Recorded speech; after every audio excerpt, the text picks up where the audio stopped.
स्थानांतरित है बसस्टाण्ड सहर में खुशीर माहौल।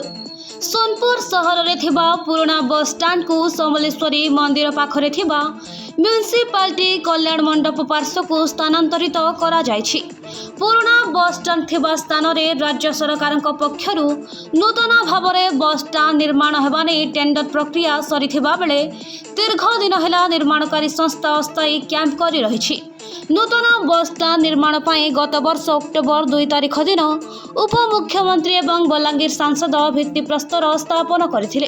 अस्थायी बसस्टाण्ड पाई जिल्लापालक बारंबार उद्यम प्रचेष्टा एवं माराथन गस्त लगी रहिथिबा बेले वास्तव रूप नेछि बसस्टाण्ड। सेपटे किछि कुचक्री गोष्ठी बाधा सृष्टि करुथुबा एवं एहा जोगु नूतन बसस्टाण्ड निर्माण विलंब नहीं सहर में बेस चर्चा हेउथिला। शेष में पवित्र श्री पंचमी दिन अस्थायी बसस्टाण्ड को कार्यक्षम करा जायथिबा बेले नूतन बसस्टाण्ड निर्माण पथ सुगम्य हेउथिबारु सहर में खुशीर लहरी खेली जाइछि। नूतन बसस्टाण्ड रो भित्तिप्रस्तर स्थापन करिथिबा ओडिशार उपमुख्यमंत्री कनक वर्धन सिंहदेव और सांसद संगीता कुमारी सिंहदेव को मध्य सहरर बुद्धिजीवी बस मालिक संघ तथा जनसाधारण धन्यवाद ज्ञापन करिसंती। वर्तमान पाई 58 कोटी 36 लाख टंका मंजूर होइथिबा ही मेगा प्रकल्प को ओबीसीसी कंपनी हाथ को नैथिबा बेले प्रकल्प पूरा हेबा जाए समुदाय 80 कोटी टंका बजेट रे व्यय मंजूर हेबो बोली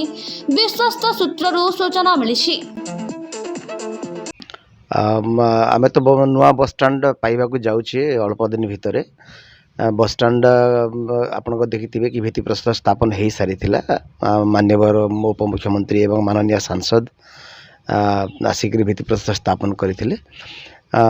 जदिओ कम सामान्य विलंब होबार कारण भी रही कि आम बारंबार म्युनिसिपालिटी को तागिद कलापर से विलंब घटिला। जो अस्थायी आम बसस्टाण्ड बर्तमान करुछु ए नुआ बसस्टाण्ड संपूर्ण निर्माण है पर्यंत से बसस्टाण्ड रे जो आम अस्थायी भाव शौचालय जोटा करवा कथा सीटा हो नाला सीटा भी आरंभ हो जाइए अल्प दिन भीतर सरिबो। एवं बसस्टाण्ड जो प्राइवेट बसस्टाण्ड आम मालिक माने थे तांका सहित कथबार्ता हला परे गत काली 23 तारिख दिन सरस्वती पूजा दिन समय से निर्घंट करथिले बसस्टाण्ड को स्थानांतर करने पुराना बसस्टाण्ड रो अस्थायी नुआ बसस्टाण्ड को एवं गतकाली नुआ बसस्टाण्ड को सेटा स्थानांतरित होइछि एवं बस चलाचल जो आमर अस्थायी बसस्टाण्ड करागला सेठू आरंभ हो जाइछि।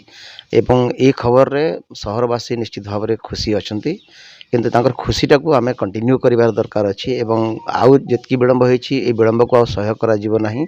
एवं ए बसस्टाण्ड निर्माण रे किंबा जमी हस्तांतर प्रक्रिया रे जदि कोनसी अनुष्ठान किंबा से जी भी हूँ जदि किसी विलंबर कारण हमें ताहले आम निश्चित भाव में चुप पड़ी रहबू नहीं।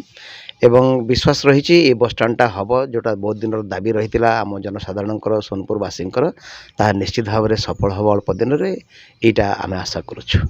यहाँ बहुत विलंब है पौर परिषद पौर संस्था बसस्टाण्ड स्थानांतरित होबार विलंब है तेणु अति आगुरी होबार कथा आज पुणी ठिकादार तरफ नुआ बसस्टाण्ड तांकर भूमि पूजन करछंती।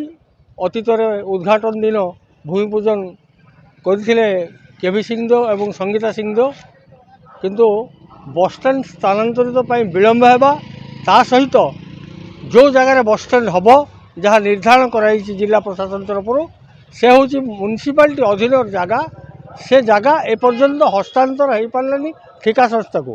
तेणु ठिका संस्था को जाशुणी विलंब करने जो हस्तांतर निर्माण कार्य बहु विलंब है एवं विलंबर भी बसस्टाण्ड स्थानांतरित है। बसस्टाण्ड जो शौचालय बना कथा म्युनिसिपालिटी पौर संस्था तरफ ताकू अहेतुक विलंब कले एवं तांकर इच्छा नथिला शेष पर्यंत जिलापाल हस्तक्षेप पर ताकू तुरंत कार्यकारी करागला एवं निर्माण चली।